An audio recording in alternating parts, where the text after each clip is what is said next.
हर साल चैत्र माह की पूर्णिमा तिथि के दिन हनुमान जन्मोत्सव मनाया जाता है। धार्मिक मान्यताओं के अनुसार यही वो पावन दिन था जब माता अंजनी और बानर राज केसरी के घर बजरंगबली का जन्म हुआ था। चैत्र पूर्णिमा तिथि को मंगलवार के दिन हनुमान जी का जन्म त्रेता युग में हुआ था। हनुमान जी रुद्रावतार हैं। उनकी पूजा करने से भगवान शिव और भगवान श्री राम दोनों ही बहुत ज़्यादा प्रसन्न होते हैं। हनुमान जन्मोत्सव के दौरान मारुति नंदन के साथ साथ भगवान श्री राम, माता सीता और भगवान शंकर की पूजा का भी विधान है। दरअसल ऐसा कहा जाता है कि बिना श्री राम जी की पूजा के बजरंगबली की पूजा अधूरी मानी जाती है। तो आइए जानते हैं हनुमान जी की पूजा की संपूर्ण पूजा विधि, सामग्री और इस दिन किए जाने वाले महा उपाय।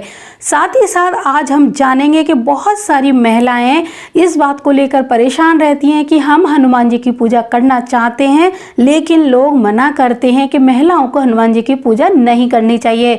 तो किस तरह से महिलाएं कर पाएंगी हनुमान जी की पूजा, सारी आपको पौराणिक तरीके से विधि यहाँ पर बताऊंगी और आपको अपने अनुभव द्वारा यहाँ जो उपाय बताए जा रहे हैं उनके सकारात्मक प्रभाव मिले हैं, तभी यहाँ पर मैं आपको ये उपाय बता रही हूँ। तो आप करके देखिए। आपकी नौकरी में दिक्कत है, कारोबार नहीं चल रहा है, आपको संतान नहीं हो रही है या फिर आपका कोई भी कार्य है जो बनते बनते रह जाता है, काम बिगड़ने लगे हैं, यकीन मानिए संकट मोचन की आप जो विधि विधान उपाय बताए जाएं उस तरह से पूजा करके देखिए।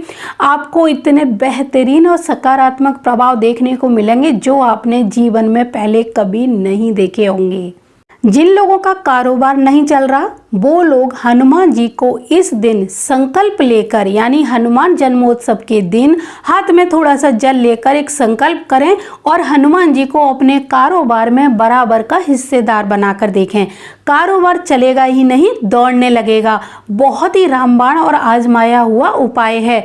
जब भी कोई रास्ता दिखाई नहीं दे तो आप यह एक सकारात्मक रास्ता है, इसको करके देखें, इसको अपना कर देखें, आपको इसके सकारात्मक प्रभाव ही देखने को मिलेंगे। यहाँ पर एक बात का ध्यान रखें, आपका जो कार्य है या कारोबार या बिजनेस है वो सकारात्मक होना चाहिए, वो नकारात्मक ऊर्जाओं वाली किसी भी चीज़ का नहीं होना चाहिए, क्योंकि हनुमान जी की पूजा या हनुमान जी की जो भी भक्ति जिस भाव से आप करेंगे उसी तरह के आपको प्रभाव तो मिलेंगे। लेकिन आपका काम गलत है और आप चाहते हैं कि दैवीय शक्ति आपकी मदद करे तो उसके लिए दैवीय शक्तियों के जो आदेश हैं वो नियम है उनको भी मानना चाहिए। जिन लोगों पर शनि की 7.5 या ढैया चल रही है वो लोग हनुमान जी को चमेली के तेल का 5 बाती वाला दीपक जलाकर अर्पित करेंगे। यानी आपको 5 अलग अलग बातियां लेनी है, आपको 2 बाती क्रॉस करके नहीं लगानी है। एक नारियल भेंट करना है और उनके सामने बैठकर जितनी देर हो सके राम नाम का जाप करना है। अद्भुत आनंद की प्राप्ति होगी। शनि की 7.5 हो या फिर ढैया हो या कोई भी दशा हो, आपको परेशान नहीं करेगी। अगर आप हनुमान जन्मोत्सव के दौरान सुंदरकांड या फिर हनुमान चालीसा का सामूहिक पाठ पूरे भक्ति भाव के साथ करते हैं तो बजरंगबली जल्दी पुकार सुनते हैं और व्यक्ति को बल, बुद्धि और विद्या का आशीर्वाद देते हैं। उनके हृदय से भय दूर करते हैं और उसे तरक्की की राह दिखाते हैं। आपको भटकाव वाली जिंदगी से बचाकर ले आते हैं, आपके सारे संकट दूर करते हैं।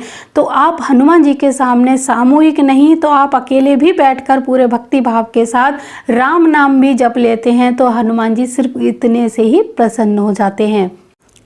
जिन लोगों का घर दक्षिण मुखी या फिर नैऋत्य मुखी है, यानी नैऋत्य कोण में और दक्षिण दिशा में जिनके घर का मुख्य द्वार है वो हनुमान जन्मोत्सव के दौरान एक उपाय करके देखिए। आपको अब तक जो जो परेशानियां हो रही थी वो सारी परेशानियां आपकी दूर होने वाली हैं अगर आप ये उपाय श्रद्धा भक्ति के साथ करते हैं। आपको क्या करना है, हनुमान जी को किसी भी धातु की एक गदा भेंट करनी है। आप चाहो तो तांबे और पीतल की गदा ला सकते हैं। गदा का साइज कोई भी हो सकता है, छोटा या बड़ा। ये आपकी पॉकेट के ऊपर है कि आप कितना इतने रुपए खर्च करके गदा बनवा सकते हैं।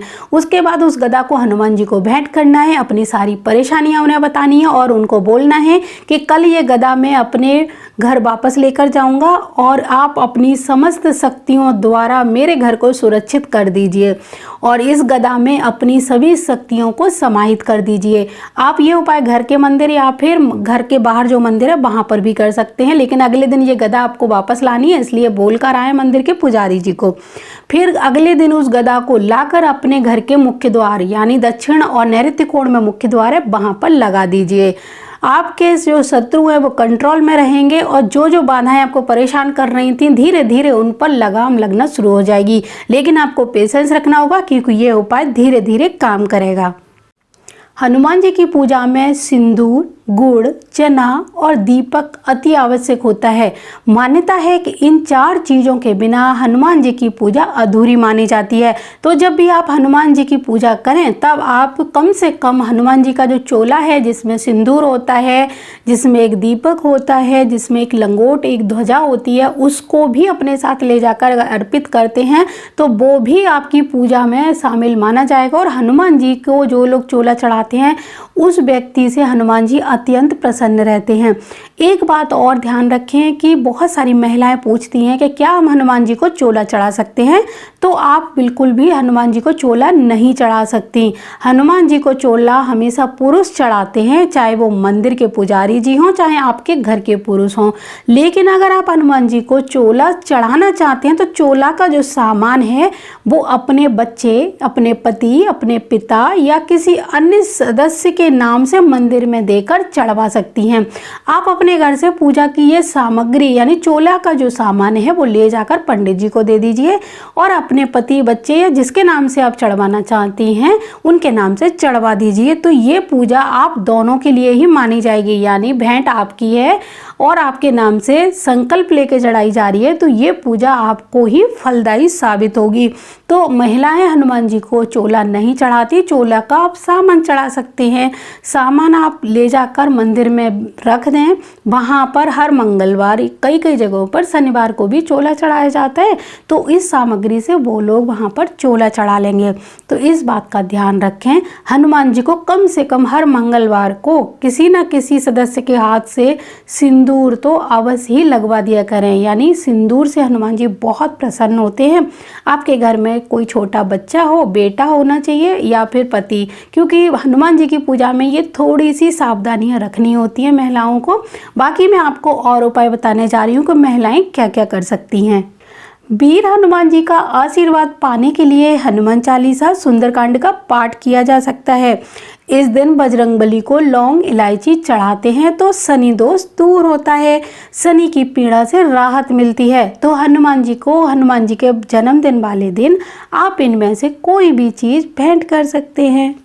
अगर आप जीवन में अकेले पड़ गए हैं, नाते रिश्तेदार आपको नहीं पूछते, अपनों ने आपसे मुंह फेर रखा है, तो आप बजरंगबली के साथ कोई भी सम्मानजनक रिश्ता बनाकर देखो, बहुत लाभ उठाओगे। जैसे भाई का रिश्ता, दोस्त का रिश्ता, पिता का रिश्ता। आप इस तरह से अगर हनुमान जी के साथ कोई रिश्ता बनाते हैं तो यकीन मानिए बजरंगबली भी उस रिश्ते की पूरी लाज रखते हैं और आपको उसी तरह से लाभ प्रदान करेंगे, आपके हर कष्ट दूर करेंगे और आपको अब तक जो परेशानियां हो रही थी आपको आश्चर्यजनक उसके अच्छे प्रभाव देखने को मिलेंगे जब बजरंगबली का आपको साथ मिल जाएगा। जैसा कि आप जानते हो हनुमान जी को राम नाम बहुत ही ज़्यादा प्यारा है, तो हनुमान जी के जन्मदिन वाले दिन आप राम नाम की माला उनको भेंट कर सकते हैं। राम नाम की जो माला है वो आप पीपल या बरगद के पत्तों को धोकर और सिंदूर से राम नाम लिखकर उनको अर्पित करेंगे।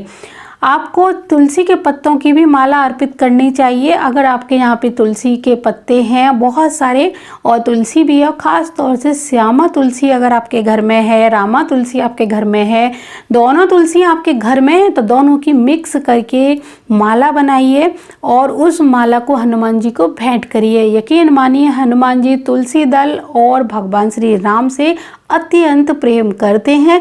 तो आप अगर ये माला भी उनको भेंट करते हैं तो हनुमान जी की जो कृपा है वो आपको सिर्फ माला ही अर्पित करने से मिल जाएगी।